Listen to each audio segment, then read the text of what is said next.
ஜனாதிபதி தேர்தல் நிறைவடைந்து 2 மாதங்களுக்குள் பொதுத் தேர்தலை நடத்துவதற்கான வேலைத்திட்டங்கள் தற்போது முன்னெடுக்கப்பட்டுள்ளன. ஜனாதிபதி தேர்தல் வழங்கியுள்ள முடிவுகளின் அடிப்படையில் கூட்டணிகளை அமைப்பதற்கு கட்சிகள் தீவிரம் காட்டி வருகின்றன. இந்நிலையில் நுவரெலியா மாவட்டத்தில் ஐக்கிய மக்கள் சக்தி வேட்பாளர் சஜித் பிரேமதாச வெற்றி பெற்றிருந்தாலும் தற்போதைய ஜனாதிபதி அனுரகுமார திசாநாயக்கவின் வாக்கு வங்கி முன்னைய தேர்தல்களை விடவும் அதிகரித்திருப்பதை அவதானிக்க முடிகின்றது.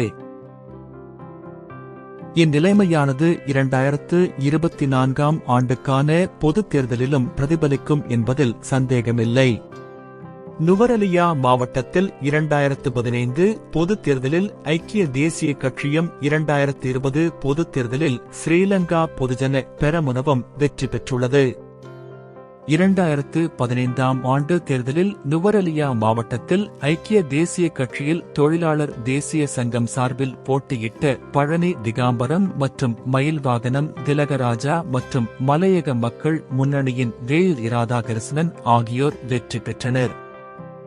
இலங்கை தொழிலாளர் காங்கிரஸ் சார்பில் ஐக்கிய மக்கள் சுதந்திர கூட்டமைப்பில் போட்டியிட்ட ஆறுமுகன் தொண்டமான் மற்றும் முத்து சிவலிங்கம் ஆகியோர் வெற்றி பெற்ற நிலையில் அனுஷியா சிவராஜா தோல்வியடைந்திருந்தார். 2020ஆம் ஆண்டு பொதுத் தேர்தலில் நுவரெலியா மாவட்டத்தில் ஐக்கிய மக்கள் சக்தியில் தமிழ் முற்போக்கு கூட்டணி சார்பில் போட்டியிட்ட பழனி திகாம்பரம், மயில்வாகனம் உதயகுமார் மற்றும் வேல் இராதாகிருஷ்ணன் ஆகியோர் வெற்றி பெற்றனர். இலங்கை தொழிலாளர் காங்கிரஸ் சார்பில் ஸ்ரீலங்கா பொதுஜன பெரமுனவில் போட்டியிட்ட ஜீவன் தொண்டமான் மற்றும் மருதுபாண்டி ரமேஸ்வரன் ஆகியோர் வெற்றி பெற்ற நிலையில் பழனி சக்திவேல், கணபதி கனகராஜ் மற்றும் பிலிப்குமார் ஆகியோர் தோல்வியடைந்திருந்தார். இதனால் இவ்வருட பொதுத் தேர்தலில் தமிழ் முற்போக்கு கூட்டணியின் வாக்கு வங்கி பலமான நிலையில் இருந்தாலும் இலங்கை தொழிலாளர் காங்கிரசின் வாக்கு வங்கியில் வீழ்ச்சி ஏற்பட்டுள்ளதை ஜனாதிபதி தேர்தல் மூலம் அறிய முடிந்தது.